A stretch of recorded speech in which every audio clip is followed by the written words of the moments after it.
vamos a arrancar con el tema de hoy, integración aproximada. Bueno, vamos a tener en cuenta que a pesar de que hemos visto muchos temas, muchas formas de integrar, ¿sí? A veces es difícil hallar la primitiva de una función, o a veces tampoco no puede hallarse, ¿sí? Puede ser difícil o puede no hallarse, ¿sí? ¿Por qué? Porque no toda función continua tiene una primitiva que se pueda expresar mediante un número finito de funciones elementales. Por ejemplo, la integral de e a la menos x al cuadrado, o la integral del seno de x sobre x, ¿sí? Además de muchas otras. ¿Qué son las funciones elementales? Las funciones que hemos visto hasta ahora. Y otras veces, tal vez queremos determinar la integral de una expresión, pero de la que no se conozca su fórmula explícita, ¿sí? Sería de una función que no esté expresada como igual a f de x, ¿sí? Sino como serían los casos en los que las funciones vienen expresadas mediante gráficas o tablas. Vieron que las funciones se pueden expresar de distintas formas. Entonces, si tenemos una y igual a f de x, mediante la cual se pueda expresar mediante una función elemental, bueno, tenemos la posibilidad de integrar como vimos hasta ahora. Pero si la función viene expresada mediante una gráfica o una tabla, tendríamos esa dificultad de no poder hacerlo como lo hemos hecho hasta ahora. Entonces, tenemos que recurrir a los métodos de integración aproximada. Entonces, vamos a ver método de los rectángulos, método de los trapecios y método de Simpson. El método de los rectángulos, ¿sí?, parte de la noción de integral definida que vimos al principio cuando empezamos con el tema de integral definida, que tiene que ver, ¿sí?, de la integral como el límite de una suma. Y acá en la gráfica está expresada como el límite de la suma inferior y la suma superior, o sea, los rectángulos de altura mínima, los azules, y los rectángulos de altura máxima, que serían los que están formados mediante las líneas verdes. Entonces, ¿qué hacemos? Como lo veníamos viendo hasta ahora, partimos de una función igual a f de x continua, ¿sí?, determinada en un intervalo AB, donde en ese intervalo realizamos una partición, ¿sí?, en n elementos, ¿sí?, o n particiones, x1, x2, x3, ¿sí?, hasta xn, donde el primer valor, el extremo inferior, va a coincidir con x0 y el extremo superior, xn, con b. Y entonces, lo que vamos a hacer ahora, distinto de lo que planteamos cuando vimos el tema de suma inferior y suma superior, es que el delta x, ¿sí?, o sea, la base para los rectángulos que formamos, siempre va a ser el mismo. No va a ser igual o distinto, porque antes habíamos planteado que las particiones podían ser iguales o distintas. Ahora no. El delta x siempre va a ser el mismo. Entonces, dividimos el segmento, dividimos, ¿sí?, en n partes iguales. Entonces, si hacemos la diferencia entre b y a, ¿sí?, y lo dividimos en n, tenemos nuestro delta x, que va a ser siempre igual. Y además, para cada uno de estos valores en los que he particionado el intervalo AB, voy a tener un valor de la función, ¿sí? Entonces, en x0, valor de la función y 0, en x1 y 1, en x2 y 2, así hasta el último, donde en xn tengo el valor de la función y n, ¿sí?, que corresponde a cada uno de estos puestos acá de esta forma. Es una expresión equivalente. Si formamos las sumas, ¿sí?, para cuando se trata de la suma inferior, vamos a hacer el delta x por el i0 más el delta x por el i1, y así sucesivamente, así hasta llegar al delta x por in menos 1, ¿sí?, acá. Y cuando se trate de la suma superior, vamos a hacer el delta x por el i1 más el delta x por el i2, así sucesivamente hasta llegar al delta x por in. Entonces tenemos, ¿sí?, estas dos sumas con las que podemos calcular la sumatoria, ¿sí?, de cada uno de esos rectángulos. Entonces nos va a quedar, ¿sí?, b menos a sobre n, que es delta x, ¿sí? Dijimos que, vuelvo acá, ¿sí?, cada uno de los valores de la función en la partición lo estoy multiplicando por delta x. Entonces delta x lo saco como factor común, tanto en esta expresión como en esta otra, y delta x dije que era igual a b menos a sobre n, y entonces lo voy a expresar de esa forma. Y me va a quedar multiplicado por ¿qué cosa? Por la sumatoria de los valores de la función en cada una de las particiones que he tenido en cuenta. Entonces, estos valores para la suma inferior, estos valores para la suma superior. Entonces nos quedan determinadas estas dos fórmulas, que se dice fórmulas de los rectángulos. Evidentemente, ¿sí?, y tal cual lo dijimos cuando vimos el tema de suma inferior y suma superior, cuanto mayor sea n, ¿sí?, menor va a ser el error que se cometa al calcular, ¿sí?, por un método aproximado como este, ¿sí?, con la fórmula de los rectángulos. Lo que va a ocurrir que es, veamos el siguiente método, ¿sí?, se llama método del trapecio. Si se fijan ahora, lo que vamos a hacer es aproximar el área, pero ahora en vez de con rectángulos, ¿sí?, pues podría tener un rectángulo para la suma inferior acá y uno para la suma superior de esta forma. Fíjense qué les parece la aproximación con este tipo de líneas quebradas inscriptas. ¿Será mejor o será peor que el anterior? Mejor. Mejor. Mejor. Evidentemente ya gráficamente pueden darse cuenta que es una mejor aproximación, ¿sí? Entonces ahora el área, toda esta área va a estar determinada por la suma de las áreas de cada uno de estos trapecios, ¿sí?, rectangulares que hemos determinado a partir de esta aproximación que hacemos hacia la curva. Sería, profe, el tamaño del error es menor en cada rectángulo, digamos. Claro, es menor en cada rectángulo.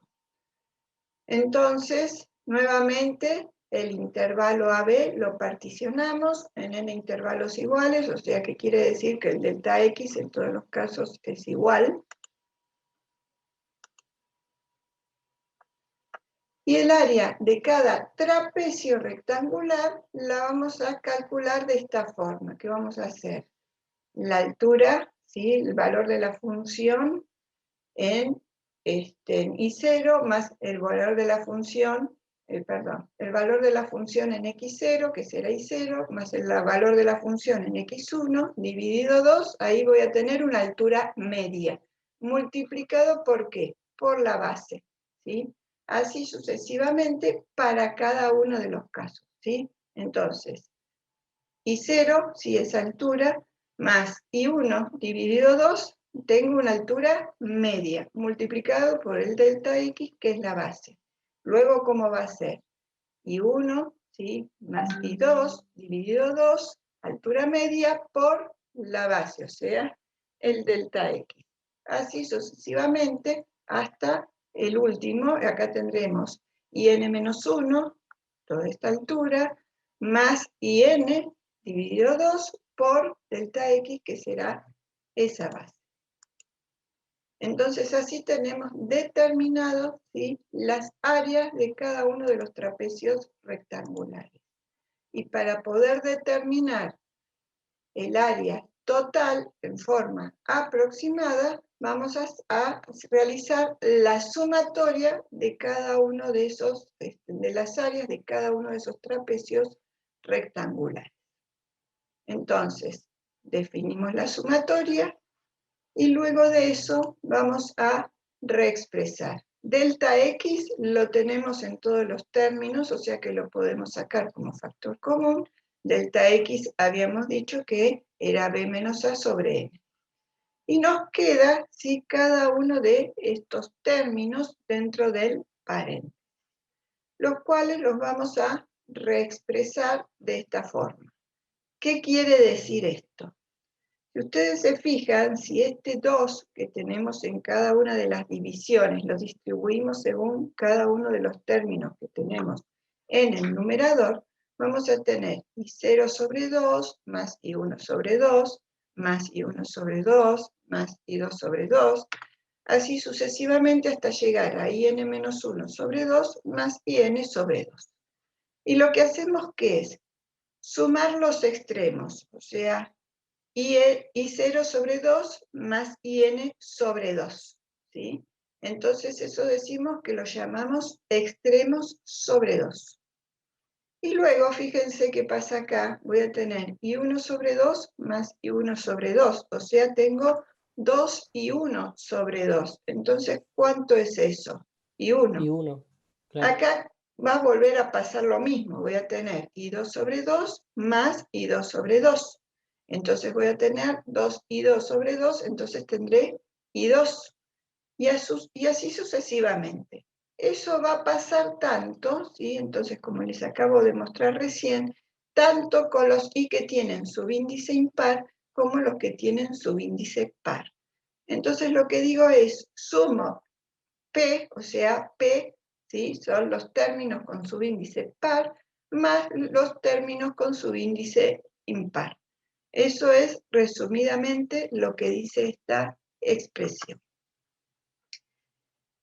Esta aproximación que tengo acá, la puedo reexpresar diciendo esto que está acá. ¿Qué es lo único que hago? Saco, ¿sí? Factor común, 1/2, para no tener este 2 acá dividiendo, ¿sí? Entonces nos va a quedar n multiplicado por 2, y entonces nos va a quedar e más 2p más i, porque he sacado 1/2 de factor común, que es esta expresión. Profe, Sí, ¿qué significa E? Porque P significa índice par y el otro índice impar. y acá extremos, ¿sí? Ah, bueno, Extremos, gracias. ¿cuál era? El I0 más el IN,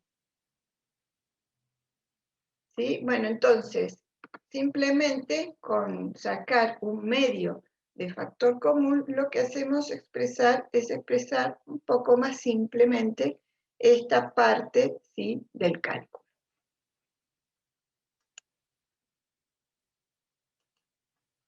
Entonces acá tenemos las fórmulas de los trapecios. Entonces repasamos. I0 más IN lo llamamos E, que es la sumatoria de las ordenadas de los extremos.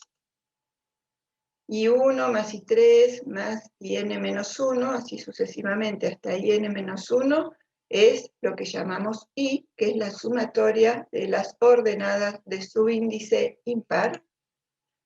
Y 2 y 4 hasta IN, ¿sí? Lo llamamos P, y es la sumatoria de las ordenadas de subíndice par. Y acá tienen explicado, ¿sí? Esta cuestión de que vamos obteniendo, ¿sí? Dos veces I1 sobre 2, y lo mismo va ocurriendo con el I2. Profe, en E tenemos YN de nuevo, o sea, el extremo N. Y no tenemos en el P Y0. Ah, claro, acá tiene que decir IN menos 2. Entonces, hasta IN menos 2, ¿sí? Porque IN era el extremo, como bien decís, entonces ya estaba contemplado acá. Como dijimos antes, cuanto mayor sea el número de particiones, más preciso va a ser el resultado del cálculo.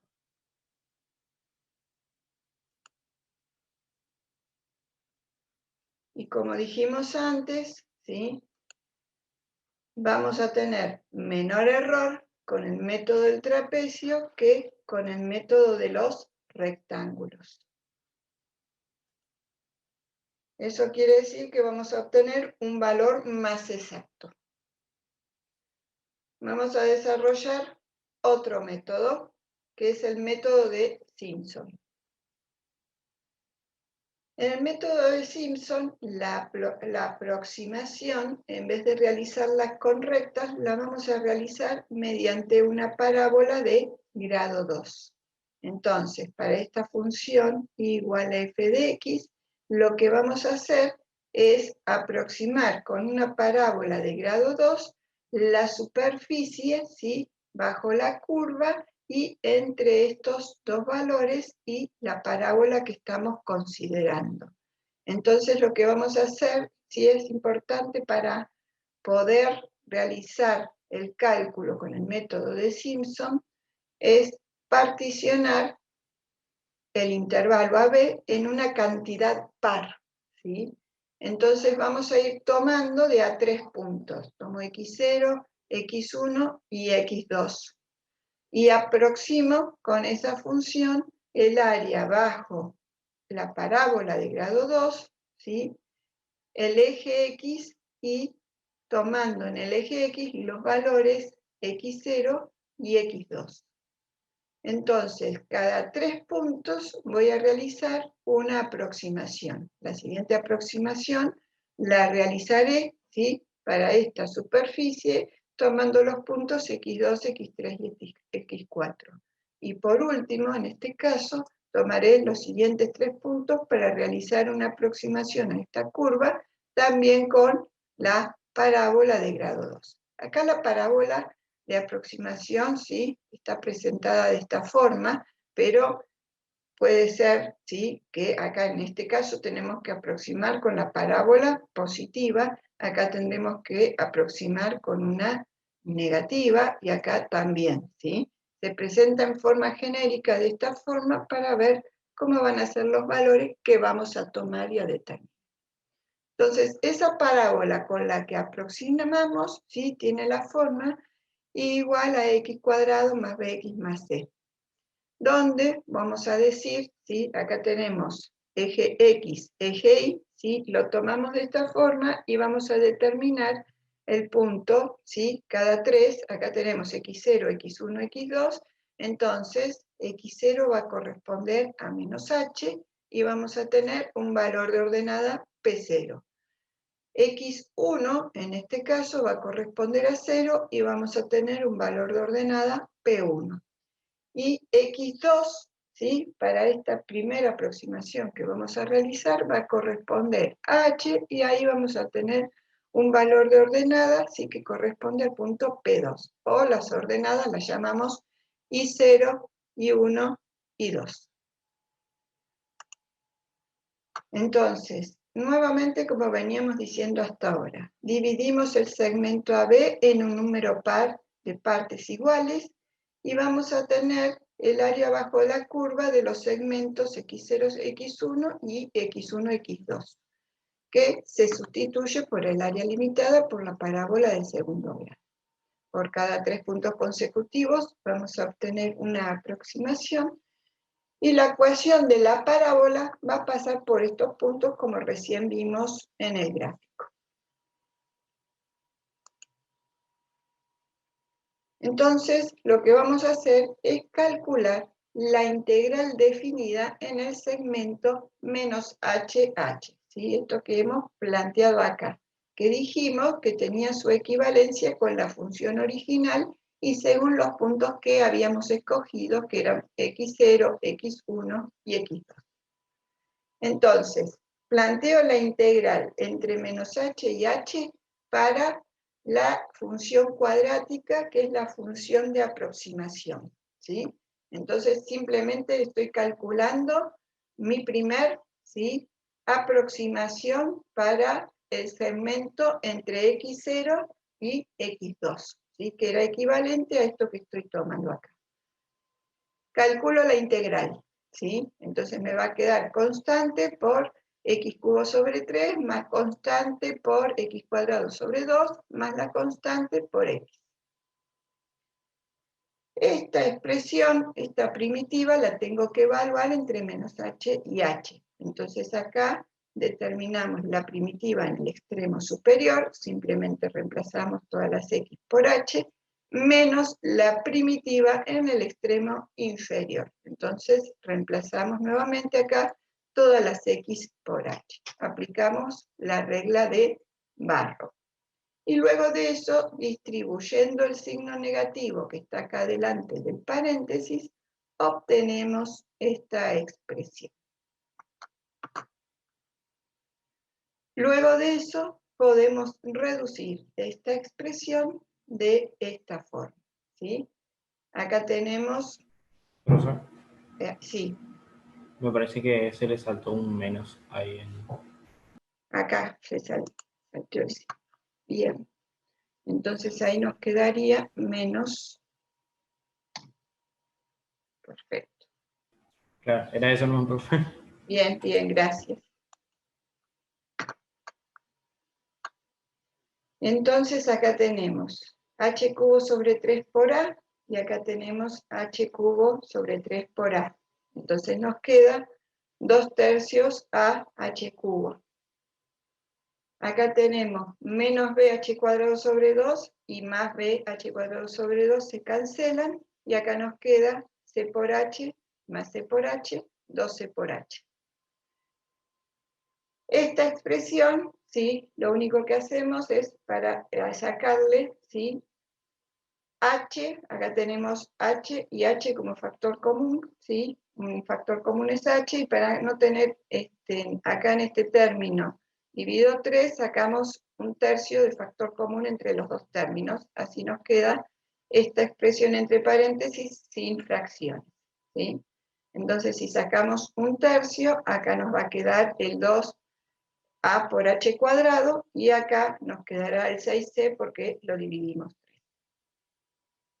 Entonces, esta S, ¿sí? Que dice acá, va a ser la superficie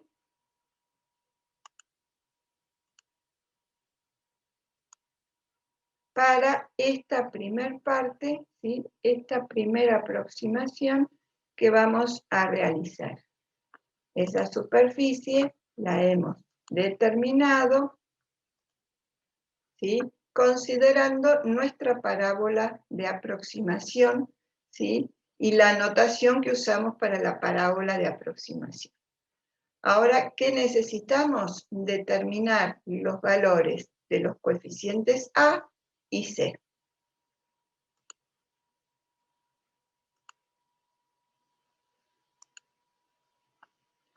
Entonces, decimos que x0 es igual a menos h, x1 es igual a 0, x2 es igual a h.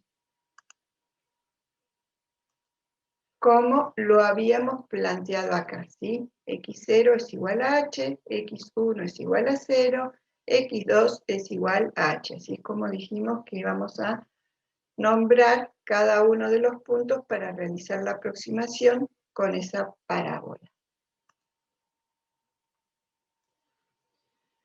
Entonces, si tomamos la expresión, ¿sí? De la función de aproximación y reemplazamos respectivamente primero, ¿sí?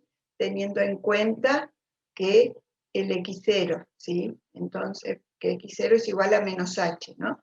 Entonces, reemplazamos nuestro x por menos h y por menos h. Entonces nos va a quedar a por h cuadrado menos b por h más c. Luego reemplazamos x1 igual a 0, acá. Entonces, acá nos queda 0, nos queda 0, nos queda que y es igual a c, o sea, nuestro y1. Y por último, x2 es igual a h. Entonces, reemplazamos por h y por h y vamos a obtener el valor y2. Luego de eso, vamos a tomar y0 e y2, ¿sí? Y los vamos a sumar. Esas dos ecuaciones las vamos a sumar. Entonces nos queda que y0 más y2 va a ser igual a 2h por a cuadrado. Esto se cancela, más 2c. Y habíamos dicho, ¿sí? Que y1 era igual a c.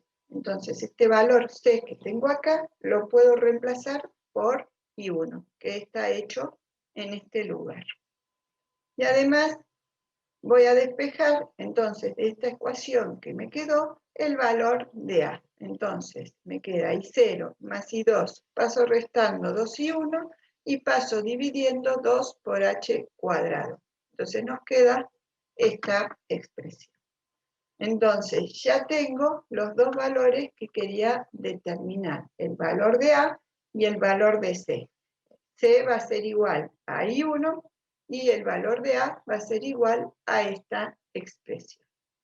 Entonces, puedo reemplazar, ¿sí?, acá por el valor de C y acá por el valor de A, por toda esa expresión. Y nos queda, ¿sí?, reemplazando, acá tengo la expresión donde tenía que reemplazar, acá estoy reemplazando por el valor de A, ¿sí?, todo esto, y acá estoy reemplazando por el valor de C, ¿sí?, esa expresión que teníamos. Podemos simplificar, h cuadrado con h cuadrado, 2 con 2, y nos va a quedar I0 más I2 menos 2 y 1 más 6 y 1, que en definitiva nos queda el I1 con 4 y 1. Entonces nos queda esta expresión. Esto a lo que hemos llegado acá, en definitiva, ¿qué es? El área de la parábola de segundo grado que pasa, ¿sí?, por I0, I1 y 2, o los puntos P0, P1 y P2. Entonces, hasta ahora solamente calculamos el área para un segmento, ¿sí?, X0 y 2. Ahora, ¿qué necesitamos? Llevar esta idea a todo el segmento AB. Entonces vamos a realizar la sumatoria, pero cambiando ¿qué cosa? Los puntos que tomo. Al principio sí habíamos particionado en una cantidad par de puntos y tomábamos los puntos, ¿sí?, desde x0 igual a A hasta xn igual a B, ¿sí?, de A3. Entonces, nuestros próximos 3 puntos, ¿cuáles van a ser? Los que correspondan a x2, x3 y x4, que tendrán, ¿sí?, sus valores de ordenada x, y2, y3 e y4, ¿sí?, equivalentes a esto que presentamos acá. Entonces, tomamos las n particiones y expresamos, ¿sí?, de esta forma general, ¿sí?, desde el x0 hasta el xn tomado, ¿sí?, o que tenemos equivalente como el segmento AB. Entonces, fíjense qué es lo que tenemos acá. H sobre 3 lo tenemos en todos los términos, lo sacamos de factor común. I0, extremo inferior, ¿sí?, que corresponde a la ordenada del extremo inferior, e IN, que corresponde a la ordenada del extremo superior, lo tenemos una sola vez, las ponemos acá juntas. Tenemos 4 y 1, 4 y 3, 4 y n menos 1, que tendremos en el medio. 4 y 5, 4 y 7, 4 y 9, o sea, tendremos 4 por I ordenadas ¿de qué? ¿De qué tipo? Impar, ¿sí? Entonces, a todas esas ordenadas las voy a agrupar multiplicando 4 por la sumatoria de las ordenadas de subíndice impar. Y las ordenadas de subíndice par, fíjense lo que va a pasar. Tengo I2 acá e I2 acá, entonces tengo 2 y 2. Después voy a tener I4 acá y al principio del siguiente paréntesis, o sea, tengo 2 y 4. Y así sucesivamente hasta que voy a llegar acá a tener IN menos 2 y acá IN menos 2, entonces tengo 2 IN menos 2. Entonces, para las ordenadas de subíndice par, voy a sacar factor común 2 y voy a realizar la sumatoria de las ordenadas de subíndice par. Entonces, en forma resumida, nos va a quedar que tenemos que la superficie en el segmento AB la podemos calcular como h sobre 3 por la suma de las ordenadas, ¿sí?, de los extremos, más la suma de las ordenadas de los que tienen su índice par por 2, más la suma de las ordenadas que tienen su índice impar multiplicado por 4. Bueno, entonces llegamos a esta fórmula y esa es la fórmula de Simpson. Nuevamente, ¿sí?, cuanto mayor sea la cantidad de particiones, vamos a tener mayor precisión en los resultados, ¿sí? Y habrán podido observar que aproximando con la parábola tenemos mayor precisión que con los métodos anteriores. Entonces acá tenemos un ejemplo. Queremos calcular en forma aproximada el logaritmo natural de 2, ¿sí? Entonces vamos a determinar la integral entre 1 y 2, ¿sí?, de la integral del diferencial. Vamos a determinar la integral entre 1 y 2 del diferencial de x sobre x. Entonces, dividimos el segmento en 10 partes iguales y determinamos el delta x, que es 2 menos 1 dividido 10, que nos da 0,1. Y determinamos los valores, ¿sí?, para cada una de las particiones que determinamos en el segmento. Entonces tenemos esta tabla, ¿sí? Nosotros estamos calculando entre 1 y 2, por eso tenemos nuestro x0 corresponde con el extremo inferior, nuestro x10 corresponde con el extremo superior y tenemos, ¿sí?, las 10 particiones. A cada uno de estos valores de x le corresponde este valor de ordenada. Entonces, si calculamos con las fórmulas, ¿sí?, que encontramos para el método de los rectángulos, ¿sí?, vamos a realizar el cálculo del delta x por la sumatoria de las ordenadas correspondientes a los rectángulos de altura inferior en este caso y a los rectángulos de altura superior en este caso. Y obtenemos estos dos valores correspondientemente. Si aplicamos el método de los trapecios, ¿sí?, esta fórmula, obtenemos, ¿sí?, este valor. Ahora enseguida los comparamos. Y si aplicamos el método de Simpson, obtenemos este otro valor. Entonces, fíjense, el valor, ¿sí?, con una precisión de 7 dígitos decimales, ¿sí?, para el área correspondiente al logaritmo natural de 2, ¿sí?, es este. Y estos son los valores que obtuvimos con cada uno de los métodos. Entonces podemos ver, ¿sí?, que con el método de Simpson tenemos una aproximación en 5 dígitos, ¿sí?, porque acá tenemos 69, 31, 4, 7, el 7 lo redondeamos a 5. Con el método del trapecio tenemos una aproximación menor, porque acá dice 69, 3, 14 y acá tenemos 69, 3, 77, o sea, tenemos 3 dígitos. Y con el método de los rectángulos tenemos una aproximación aún menor, ¿sí? Porque acá dice 69, 3, 14, 72 y miren acá, 66, o sea, acá tenemos una aproximación de un dígito. En el caso para esta suma, y en esta otra suma ni siquiera, o sea, pero bueno, el método de los rectángulos es todo, ¿sí? Entonces, el método con el que mejor podemos aproximar es el método de Simpson. Bueno, con eso terminamos con lo que es métodos aproximados. Y lo que vamos a ver ahora son algunas aplicaciones de la integral definida. Bueno, una de las aplicaciones sería determinar la longitud de arco. ¿Qué cosa es la longitud de arco?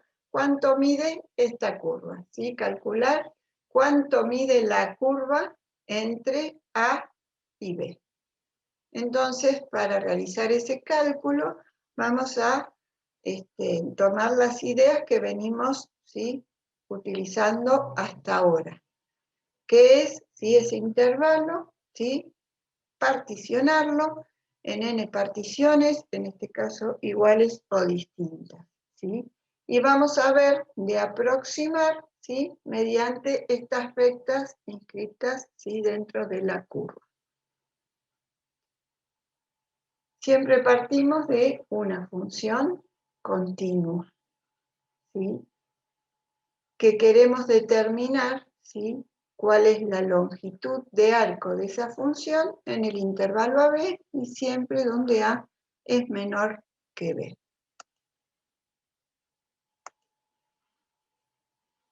Entonces dividimos el intervalo en n franjas iguales o distintas. Para cada uno de esos puntos en los que hemos dividido el intervalo tenemos un valor de ordenada o valor de la función. Y determinamos, ¿sí?, los incrementos de la base que van a ser la diferencia entre x1 y x0, x2 y x1, así sucesivamente hasta ver la diferencia entre xn y xn menos 1.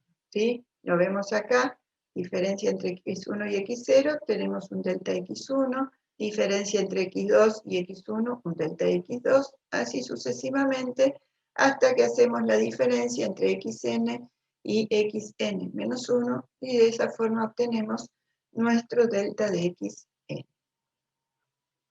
Donde la longitud de las rectas inscritas quebradas, que recién con las que estamos aproximando la longitud de arco, la llamamos delta de S1, delta de S2, así sucesivamente, hasta delta de Sn. ¿Sí? Entonces acá tenemos, considerando un intervalo sub i, ¿sí?, el delta de S sub i. Y tenemos el intervalo xi menos 1 hasta xi. Y lo que vamos a hacer es formar acá un triángulo rectángulo donde, ¿sí?, la parte azul, o sea, el delta x, ¿sí?, es la parte azul, el delta de x y, el delta y, ¿sí?, es esta alturita, y la hipotenusa de este triángulo que hemos formado es el delta de S sub i. Entonces, el delta i va a ser la diferencia entre el valor de la función en xi, esa altura, menos el valor de la función en xi menos 1, o sea, esta altura. Entonces, la diferencia entre f de xi y f de xi menos 1 va a ser el delta i sub i en este caso. Y podemos decir, entonces, que la línea quebrada inscripta, ¿sí?, el delta de S sub i, lo podemos calcular, al ser la hipotenusa de este triángulo rectángulo, como la raíz cuadrada de la suma de los cuadrados de ¿qué? De delta de x sub i y delta i sub i. Entonces, expresamos por el teorema de Pitágoras el delta S sub i. Y luego de eso, ¿sí?, simplemente vamos a reexpresar, ¿sí?, lo que tenemos bajo el signo radical. Y lo reexpresamos sacando factor común delta de x sub i. ¿Sí? Acá delta de x sub i lo tenemos, entonces nos va a quedar 1. Pero acá no lo tenemos, por eso el delta i sub i al cuadrado nos queda dividido delta de x sub i. Al sacar el delta de x sub i al cuadrado acá de factor común, ¿sí?, entonces, si distribuimos el radical, nos va a quedar la raíz cuadrada de delta de x sub i al cuadrado, y por eso nos queda de esa forma. Además, por el teorema del valor medio del cálculo diferencial, sabemos que el cociente de los incrementos va a ser igual a la derivada de la función en un punto intermedio. Entonces, vamos a reemplazar este cociente incremental, ¿sí?, por la derivada de la función en el punto intermedio. Y esta expresión va a estar elevada al cuadrado porque cada uno de esos factores está elevado al cuadrado.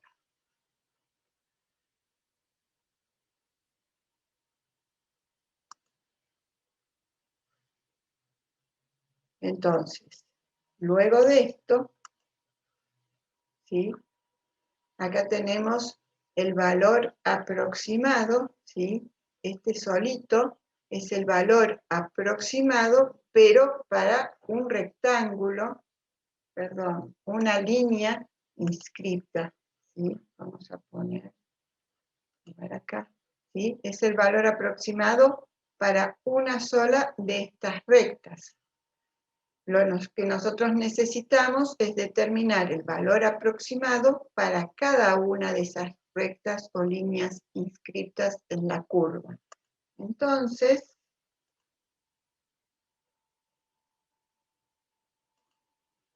¿qué hacemos? Realizamos la sumatoria para cada una de ellas. O sea, vamos a sumar, a realizar la sumatoria desde igual 1 hasta n para la expresión que habíamos obtenido recién, ¿sí? Entonces, cuando el máximo delta x sub i, ¿sí?, o sea, cuando la partición más grande tiende a 0, ¿sí?, la cantidad de particiones tiende a infinito. Y si tomamos límite para esa expresión, vamos a tener que el límite para la partición más grande de delta x, que tiende a 0, va a ser igual a la sumatoria de la raíz cuadrada de 1 más la derivada de la función en el punto intermedio al cuadrado por el delta de x sub i. Y esta expresión sabemos que la podemos reemplazar con la notación de integral. Entonces, el límite para la sumatoria lo vamos a representar con la integral entre a y b, ¿sí?, de esta expresión que tenemos acá, donde el delta x sub i se corresponde con el diferencial x y la derivada de la función en el punto intermedio se va a corresponder con la derivada de la función en x, ¿sí? Estas integrales, ¿sí?, siempre vamos a tener que calcular las integral en un segmento de una raíz cuadrada. Estas integrales no son las más fáciles de calcular, ¿sí? Supongo que ya han estado trabajando con integrales y plantean cierta dificultad. Pero bueno, tenemos acá un ejemplo simple de cómo podríamos calcular a partir de esa fórmula la longitud de arco. Entonces, para este caso, queremos calcular la longitud de arco para esta función x a la 3 medios en el intervalo 0, 1. Entonces, ¿qué hacemos? Planteamos la integral entre 0 y 1, ¿sí?, y aplicamos la fórmula de la raíz cuadrada de 1 más, y acá que tenemos la derivada de x a la 3 medios, 1 más la derivada de x a la 3 medios, y lo elevamos al cuadrado según dice la fórmula. Luego de eso, elevamos al cuadrado esto que está acá, nos queda esta expresión, y vemos de calcular la integral. En este caso, ¿sí?, vamos a decir, acá lo estamos llamando, perdón, acá no hacemos t, hacemos t cuadrado, ¿sí?, porque acá tenemos una raíz cuadrada, estamos haciendo t cuadrado. Si aplicamos el método de integración de funciones irracionales, ¿sí?, dijimos que hacíamos la sustitución por t a la alfa, donde alfa era el denominador de los exponentes fraccionarios. En nuestro caso, el exponente fraccionario sería un medio, tenemos raíz cuadrada. Entonces, lo que tenemos que hacer es tomar t a la alfa. Entonces, t a la alfa sería t al cuadrado. Entonces, t al cuadrado es igual a toda esta expresión, tomamos la expresión lineal, ¿sí?, y de ahí vamos a derivar a ambos miembros para obtener el diferencial. Entonces acá nos queda 2t diferencial t, y acá nos va a quedar 9/4, ¿sí? Diferencial x, donde despejando el diferencial x, pasamos multiplicando y dividiendo, nos queda que es 8/9 t diferencial t. Entonces, reemplazamos, ¿sí? Sustituimos acá en esta integral, y nos va a quedar el diferencial x, dijimos 8/9 t diferencial t, el 8/9 sale fuera, ¿sí? Acá tenemos t diferencial t. Y entonces, acá habíamos dicho que toda esta expresión, ¿sí? Era igual a t cuadrado. Entonces acá nos tendrá que quedar el... acá me está faltando... No está bien, profesor, porque usted no simplifica el cuadrado de la t cuadrado, cuando reemplaza t cuadrado con la raíz, y te queda t por el diferencial t, 8/9 t diferencial t. Entonces lo multiplica y le queda t cuadrado. Claro, me falta ese paso ahí. Sí, yo decía, me está faltando, pero no está bien. Bueno, entonces, tenemos que, como estamos aplicando una sustitución, ver, ¿sí? De cómo nos quedarían en los extremos de integración según la variable t. Entonces, si x es igual a 0, ¿sí? Tenemos que decir que acá reemplazamos por 0, nos queda que t cuadrado es igual a 1, y la raíz cuadrada de 1 nos dará 1, entonces t será igual a 1. Y si x es igual a 1, reemplazamos acá por 1, nos queda 1 más 9/4, ¿sí? Ese 1 más 9/4 será 4/4 más 9/4, 13/4, la raíz cuadrada de eso, porque tenemos que despejar t, ¿sí? Entonces nos va a quedar esta expresión. Entonces, hacemos la integral de 8, o sea, 8/9 por la integral entre 1 y raíz cuadrada de 13 sobre 2, ¿sí? Bueno, después, ¿qué hacemos? Calculamos, como sabemos calcular, calculamos la primitiva en el extremo superior, menos la primitiva en el extremo inferior, y realizamos las cuentas. Acá está planteada así, la primitiva, extremo superior, extremo inferior. Acá están los cálculos, y en definitiva eso nos queda, ¿sí? Que es igual a este valor, y queda expresada en unidades de longitud. Chicos, ¿tienen alguna duda, alguna pregunta? Vio que usted sacó el valor de t, Sí, que es raíz de 13 sobre 2. sí. Siempre se calcula t para saber ese intervalo de 1 y t. Sí, siempre que aplicás el método de sustitución, cuando tenés la integral definida, ¿sí? Si aplicás una sustitución y vos tenías, ponele, en este caso teníamos que queríamos calcular entre 0 y 1, pero ¿para qué? Para x. Entonces, ahora si hacemos una sustitución, ¿sí? ¿Cuáles son los valores equivalentes para esta variable t? Entonces, siempre que hacemos, vamos a reemplazar t en el extremo inferior, en 0, y t en 1, para obtener los nuevos intervalos de integración para la variable t, ¿sí? Si yo acá integro t, digo, bueno, la primitiva es t cubo sobre 3, y la tengo que evaluar entre qué y qué, entre 1 y raíz cuadrada de 13 sobre 2, ¿sí? Y luego, bueno, aplico Barrow acá. A esta expresión le aplico Barrow y calculo. Claro. Había cambiado porque cambió la variable, digamos. Claro, los cambio porque cambia la variable. Distinto sería que, o sea, porque vos acá cuando integrás t, ¿sí? Y cuando aplicás Barrow se lo aplicás a t, no a x. Entonces, necesitas sí o sí buscar la forma equivalente para esta nueva variable t de los extremos de integración. Ok, perfecto. Gracias.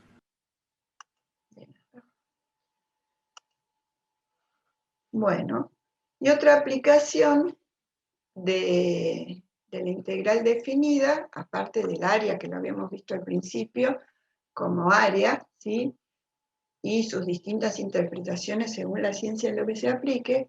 Otra aplicación es el cálculo del área lateral de un cuerpo de revolución. ¿La idea cuál es?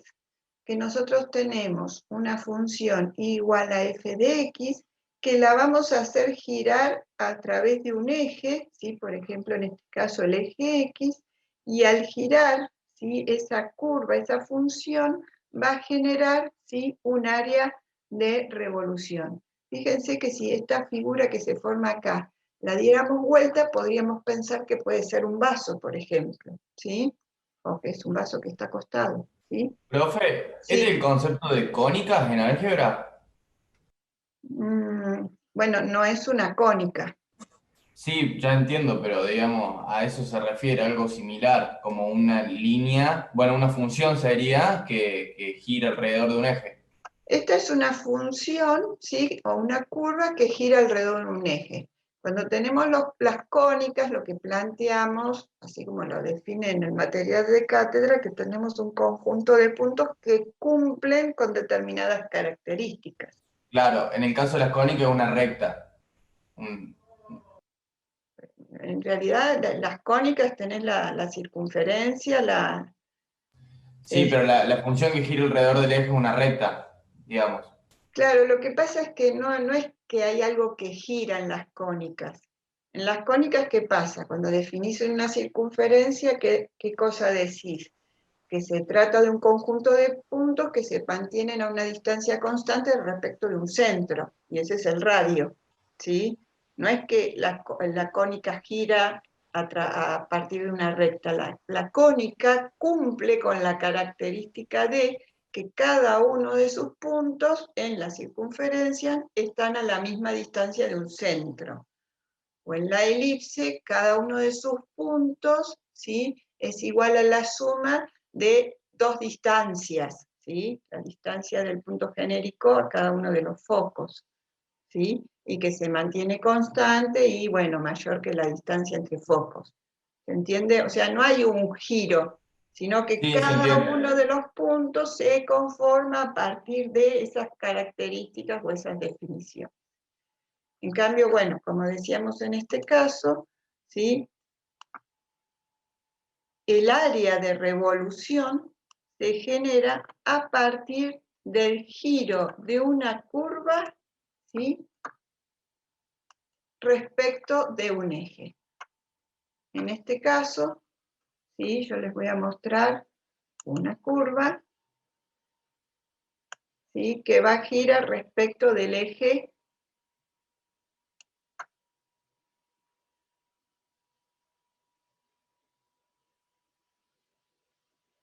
¿sí? Y entonces está generando, ¿qué cosa? Una superficie de revolución, ¿sí? Toda esta área que se ha generado se llama superficie de revolución, bueno, y en este caso gira a través, en este caso, del eje Y.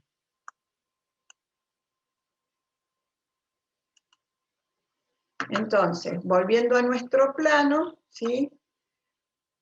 Esta curva gira alrededor de este eje y nosotros queremos determinar toda esa superficie que se está generando a partir de ese giro.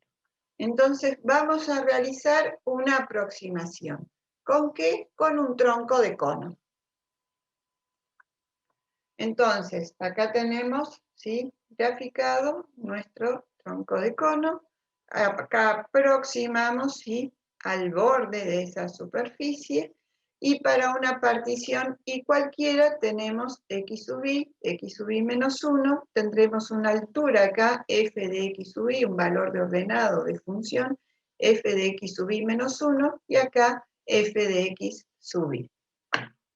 Y bueno, extendemos, ¿sí?, el tronco de cono hacia el otro lado. Entonces, tenemos los elementos que hemos determinado para nuestro tronco de cono, donde vamos a decir lo siguiente. Acá tenemos el radio, ¿sí?, que tiene que ver R1 con el giro izquierdo, ¿sí?, con el giro del extremo izquierdo, R1. Acá tenemos el radio 2, que tiene que ver con el giro, pero del extremo derecho para esta partición genérica sub i. Y además tenemos L sub i, que es la longitud de este segmento, y C sub i, que será un valor intermedio en el segmento I.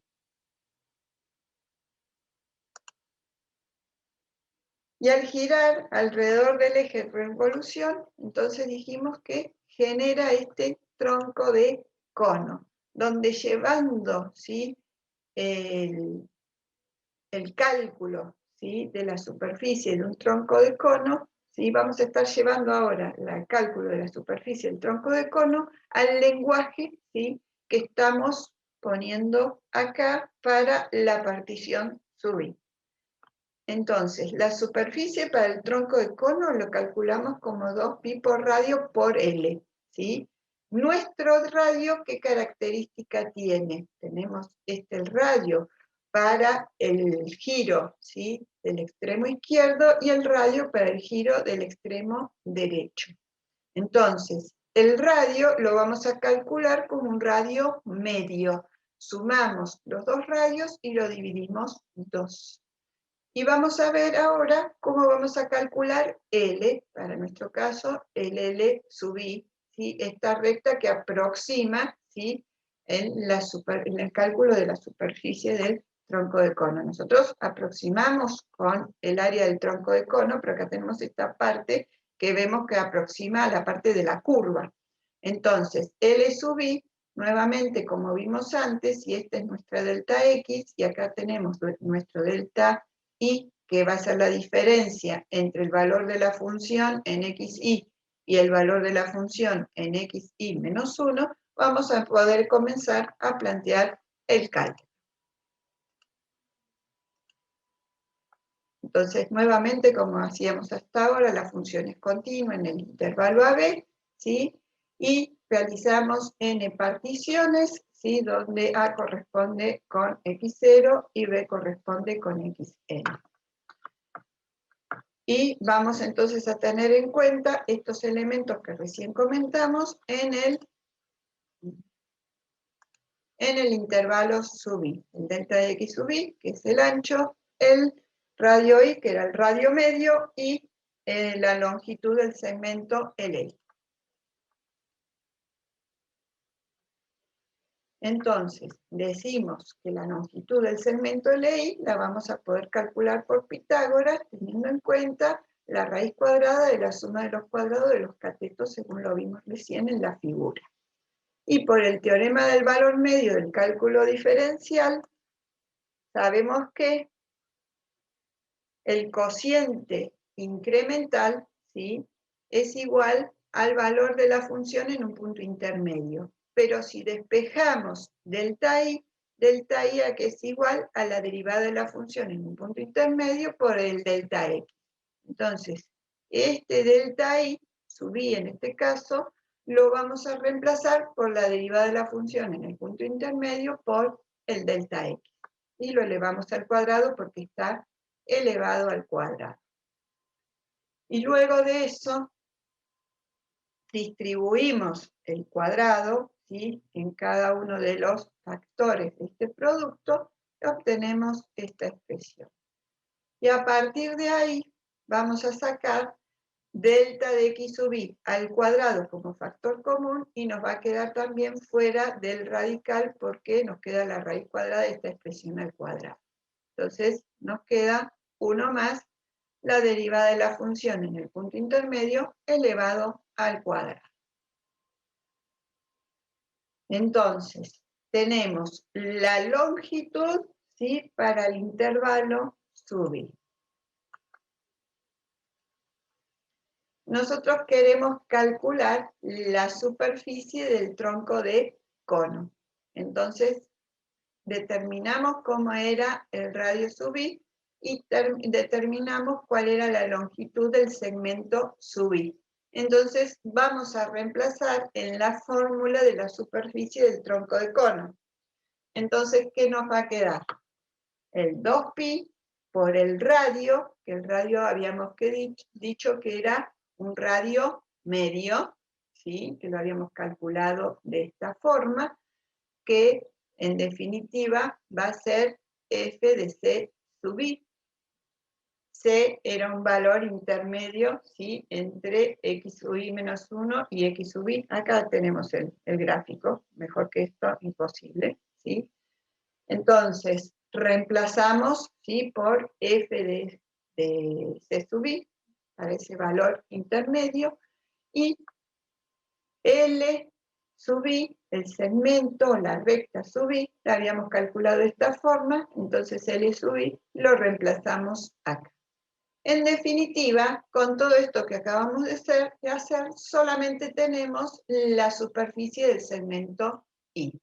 Entonces tenemos que generalizar esa idea ¿a qué cosa? A toda la superficie para todos los segmentos que hemos determinado. O sea, para poder determinar el área lateral del cuerpo de revolución total, o sea, en el segmento AB. Entonces realizamos esa sumatoria y decimos, como siempre, si delta X tiende a 0, ¿sí? La cantidad de particiones tiende a infinito. Entonces, si tomamos límite para cuando delta X tiende a 0, ¿sí? De la sumatoria desde igual 1 hasta n, donde n decimos que tiende a infinito, vamos a poder determinar el área lateral del cuerpo de revolución. ¿Con qué? Con esta fórmula, ¿sí? Nos vuelve a quedar 2pi, el límite de la sumatoria lo reemplazamos con el símbolo integral por el intervalo considerado, el f de c sub i por el f de x y el f' de c sub i por el f' de x. Entonces acá, ¿qué es lo que tenemos? Una fórmula que nos permite determinar el área lateral del cuerpo de revolución. Vieron que la fórmula siempre partimos para deducir la fórmula, ¿sí? De un planteo, de un gráfico, ¿sí? De un planteo conceptual sobre elementos que hemos estudiado, ¿sí? Y todos en general relacionados, ¿sí? A la integral definida, los primeros planteos que hicimos de integral definida, y bueno, también utilizamos algún otro teorema acá para demostrar, como el teorema de valor medio del cálculo diferencial o teorema de Lagrange, ¿sí? Y a partir de ahí dedujimos, ¿sí? La fórmula que nos va a permitir calcular el área lateral de un sólido o cuerpo de revolución. Ahora podría ser, ¿sí? Siempre la idea ¿cuál es? Que el cuerpo de revolución se genera a partir del giro de una curva respecto de un eje que llamamos eje de revolución. En este caso nosotros planteamos el giro a partir del eje X. Podríamos plantear el giro a partir del eje Y, donde obtendríamos esta fórmula, ¿sí?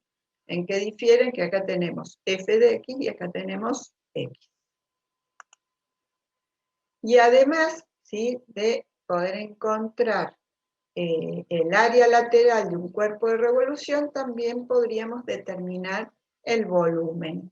El volumen, ¿cómo lo vamos a determinar? ¿Sí? Nuevamente tenemos una curva que gira a través de un eje a partir o considerando un eje de revolución, en este caso el eje X, y la aproximación para el volumen la vamos a hacer con un cilindro. Entonces, como habíamos planteado hasta ahora, la función es continua, ¿sí? Particionamos en n intervalos, ¿sí? Y para una partición sub i tendremos, con la aproximación del cilindro, ¿sí? El intervalo xi menos 1, x sub i, tengo que arreglar acá x sub i. Entonces, x sub i menos 1, x sub i, para los cuales tengo sus respectivos valores de ordenada. Y para determinar la fórmula, vamos a tener en cuenta que la fórmula del volumen es pi por radio al cuadrado por h, ¿sí? Donde el radio, ¿sí? Lo podemos ver acá, y h va a ser esta distancia, ¿sí? Que en este caso, sí, es lo que representa esa altura, lo que pasa es que como está acá en forma horizontal, la altura sería el radio considerado acá, y esta distancia será h. Entonces, según lo que habíamos planteado hasta ahora, que les dije que teníamos la función continua, en el intervalo AB realizábamos las particiones, entonces decimos que delta X va a ser igual a H, que es nuestra altura, ¿sí? Y el f de X y menos 1, el radio según lo mostramos recién en el gráfico. Entonces dijimos que el volumen lo calculamos como pi por radio al cuadrado por h, reemplazamos por los elementos según los definimos ahí en el gráfico.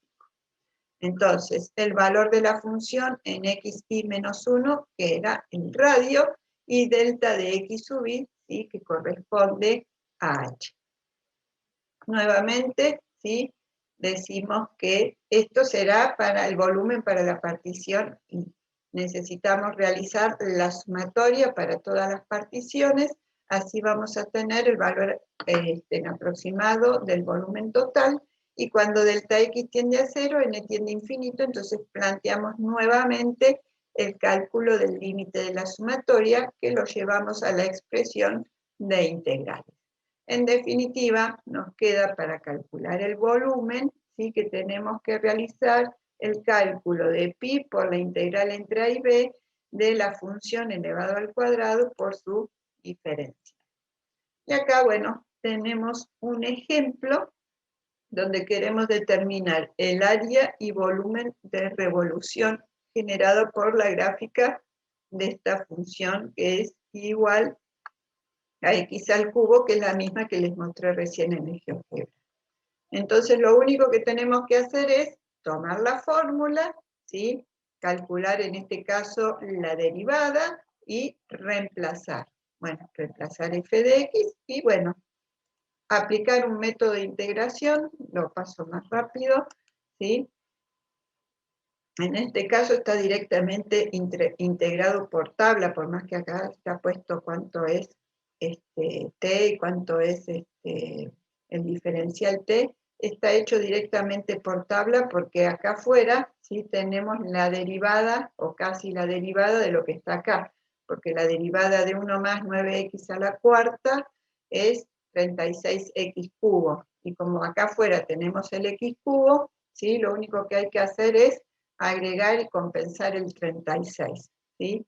Entonces, estaríamos integrando por segunda columna de la tabla, no estamos realizando la sustitución, por más que estamos mostrando esto para ver que se puede integrar por segunda columna, así que no hace falta cambiar los extremos de integración. Bueno, entonces, integrando nos queda esta superficie. Y si queremos calcular el volumen, reemplazamos en la fórmula del volumen por x cubo, ¿sí? Calculamos esa integral que es muy simple, la evaluamos y nos da el volumen en unidades de volumen. Bueno, y acá les dejo otro que pueden hacer y calcular. Estos temas, tanto el de integral aproximada como las aplicaciones de la integral, estas aplicaciones, ¿sí? El cálculo de longitud de arco, área y volumen de un cuerpo de revolución, no lo ven en el práctico, solamente lo vemos en el teórico, ¿sí? ¿Y en qué situaciones podríamos aplicar el cálculo, ¿sí? Del área y volumen de un sólido de revolución? Piensen, por ejemplo, si ustedes fueran fabricantes de vasos, ¿sí? La industria se dedica a fabricar vasos de distintos modelos, ¿sí? Entonces podrían pensar que un vaso se puede generar a partir de estas ideas. Vieron que en los gráficos que hice, si los diéramos vuelta, podríamos pensar que se trata de vasos. Podrían tener obviamente distintas formas, tendremos distintas funciones o curvas. Entonces, a partir de eso podríamos determinar qué cosa. Por ejemplo, ¿sí? cuando calcula la superficie, podríamos calcular la superficie, ¿sí?, del vaso, calculamos la superficie del vaso y en función de eso podríamos calcular, determinar la cantidad de vidrio que necesitamos para armar el vaso, ¿sí? Tendríamos que calcular dos, una que tenga que ver con la superficie interior y exterior del vaso, porque evidentemente el vidrio tiene cierto grosor. Pero además podríamos calcular el volumen de ese cuerpo de revolución, y entonces el volumen que nos permite saber el contenido, ¿sí?, que puede, ¿sí?, el volumen de agua o de otro líquido que podría alojar ese vaso. Le digo un vaso porque es una idea como simple y muy cotidiana, pero esta idea lo pueden llevar al cálculo para un montón de cuerpos o sea, objetos que pudieran necesitar, en los que pudieran necesitar determinar este tipo de características, ya sea superficie o volumen.